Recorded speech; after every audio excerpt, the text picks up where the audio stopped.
Sometí a consideración de Eugenio Borní de Cheda y de Blanca Martínez Landín, con él por teléfono, con Blanca por email, de qué tema ocuparme en este encuentro, y aceptaron lo que titulé Violencia social, trauma psíquico y terrorismo de Estado. De eso les voy a hablar durante este rato. En primer lugar, deseo agradecer la oportunidad de participar en el amplio debate que Gradiva, Asociación de Psicoanálisis Aplicado, ha convocado en relación al tema del psicoanálisis de la violencia. Inscribo esta breve comunicación dentro de la generosa propuesta institucional que hemos recibido. Por lo tanto, propondré algunas ideas para la reflexión y el intercambio con las colegas y los colegas aquí presentes. Las distancias geográficas nos dificultan compartir presencialmente los espacios de diálogo e intercambio que nos interesan como profesionales y como ciudadanos, pero las distintas ponencias, el debate y las diversas aportaciones que se enunciarán en este encuentro, como también la producción del conocimiento grupal, hará que recibamos el enriquecimiento conceptual que se generará en el desarrollo de esta importante actividad institucional. Me place especialmente destacar la trascendencia del tema elegido por Gradiva para esta jornada. Esta elección reafirma, a mi criterio, la ineludible responsabilidad del psicoanálisis y de los psicoanalistas, no solo respecto de los traumas individuales, sino de los que afectan a la cultura y a la sociedad en su conjunto. Es importante reconocer las dificultades que conlleva el abordaje de esta temática.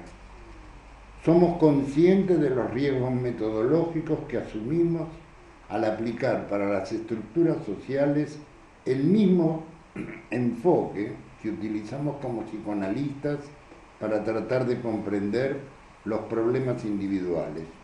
Pero consideramos legitimada esta aplicación del psicoanálisis desde un saber que ha sido puesto a prueba en múltiples oportunidades para interpretar los fenómenos colectivos e históricos sociales.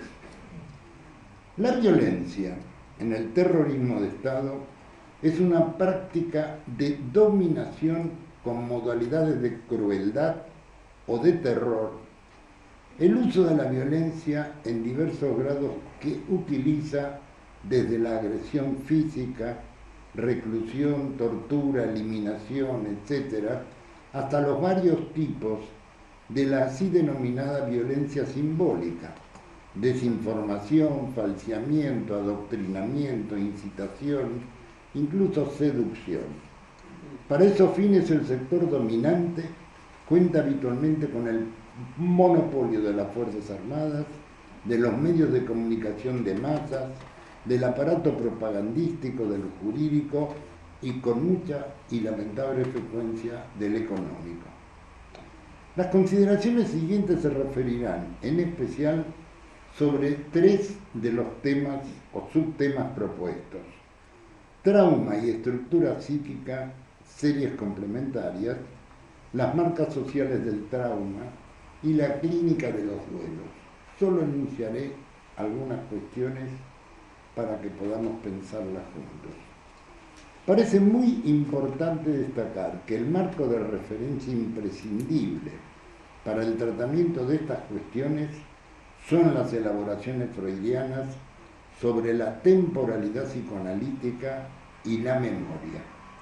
Si tenemos en cuenta la importancia de la transmisión entre generaciones, nuestra práctica nos muestra la potencialidad indeleble de lo traumático y la violencia social, así como sus efectos a través de las generaciones. En las prácticas psicoanalíticas ya se constatan en varios estudios importantes de investigación clínica las marcas del terrorismo. En diversos países de Europa, especialmente los efectos del Holocausto o del terrorismo de Estado que dejó secuelas de desapariciones y pérdidas en importantes sectores de la población de tercera generación. A mi entender, el marco de referencia imprescindible para el tratamiento de estas cuestiones son las elaboraciones freudianas sobre la temporalidad psicoanalítica, la memoria y los duelos, de los que os propongo reflexionar en conjunto. El trabajo de duelo adquiere especial relevancia. Ante la pérdida y ausencia del objeto amado, surge el retiro de la libido de sus enlaces con ese objeto y así cada anudamiento al objeto son clausurados con gasto de tiempo y energía.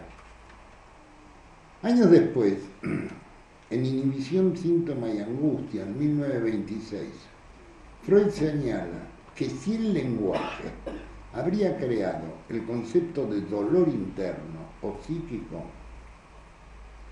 equiparado al dolor físico ante la sensación de pérdida de objeto, tendría que tener su justificación. Propuso entonces, a modo de explicación, que la intensa carga de anhelo del objeto perdido, que al no poder ser satisfecha, crece de continuo, creando las mismas condiciones económicas, metapsicológicas, que la carga del dolor del lugar del cuerpo herido. Por cierto que esta breve reseña de algunos ejes fundamentales enunciados por Freud y los aportes valiosos de Abraham dejaron el camino abierto para la interrogación de estos problemas inherentes a los duelos. Merecen especial atención los trabajos de múltiples psicoanalistas que investigan los duelos, en situación de catástrofe social y de terrorismo de Estado, tanto en niños como en adolescentes y adultos. Las numerosas aportaciones de Freud fueron muy importantes en esta cuestión. Desde sus creaciones psicoanalíticas se consolida una disolución de la noción unidimensional del tiempo. A partir de las ideas de la atemporalidad del inconsciente, es inevitable considerar la importancia teórica y clínica de las anticipaciones, retroacciones, resignificaciones y tomar en cuenta la dimensión singular de la atemporalidad que se evidencian en los síntomas, los sueños y los traumas. De la misma manera, creo que debemos considerar los ritmos que introduce la compulsión a la repetición, que no obedecen a los conceptos clásicos de pasado, presente y futuro. Por lo tanto, los sueños, los síntomas, los traumas y asimismo la compulsión a la repetición evidencian que el pasado subsiste en el inconsciente. Los aconteceres de la historia personal no dejan de tener eficacia. El suceso de la repetición, es decir, la disposición inconsciente a repetir actos u otras producciones del aparato psíquico como pensamientos o sentimientos, es un fundamento de especial importancia en la teoría psicoanalítica freudiana. Representativo del inconsciente, este acontecer podemos observarlo en el psiquismo normal, así como también en los trastornos psicopatológicos. Por lo tanto, adquiere especial relevancia teórica y clínica, a mi criterio, para comprender el tema que hoy nos ocupa. Cabe destacar las aportaciones conceptuales de Freud en relación a esta temática. Por ejemplo, su trabajo Recordar, Repetir y Reelaborar de 1914, donde enfatiza diversos conceptos en torno a este tema, vinculado al retorno de lo reprimido, que se expresa como una compulsión a la repetición promovida por el principio del placer. No obstante, en deseamos poner acento especial en el día de hoy, pocos años después, en Más allá del principio del placer, en 1920, es donde Freud incorpora en su obra la novedosa concepción de la dualidad pulsional, vida y muerte, o si preferimos, eros y tánatos. Allí sostiene y asevera que este fenómeno de la compulsión de repetición de origen traumático tendrá características que pueden configurarse como expresiones sintomáticas, perturbadoras y displacenteras. Es un pasado que se hace presente y se abre al futuro. Vinculado a este modo de concebir la temporalidad, Freud introduce una característica singular de la memoria inconsciente, huellas mnémicas que actúan pero bajo el efecto de la represión. La activación de esta memoria implica el levantamiento de la represión y el surgimiento de recuerdos. Así el pasado se hace presente, aunque puede conservarse la noción de distancia temporal con aquello que vuelve a la conciencia.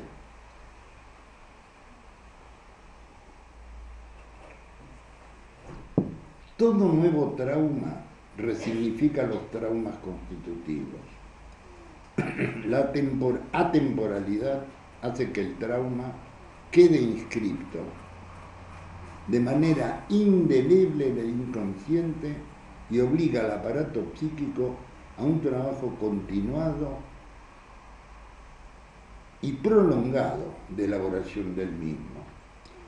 Entonces, la idea de restitución íntegrum de las heridas psíquicas postraumáticas es incompatible con el concepto psicoanalítico de inconsciente y la memoria que le es inherente. De ahí se deriva la necesidad de elaboración simbólica de las situaciones traumáticas mediante el ejercicio activo de la memoria y la entrada de ese material en los circuitos de la palabra. Dicho de otra forma, se ha de facilitar el recuerdo de las vivencias traumáticas como vía diferente a la repetición. Recordar o repetir.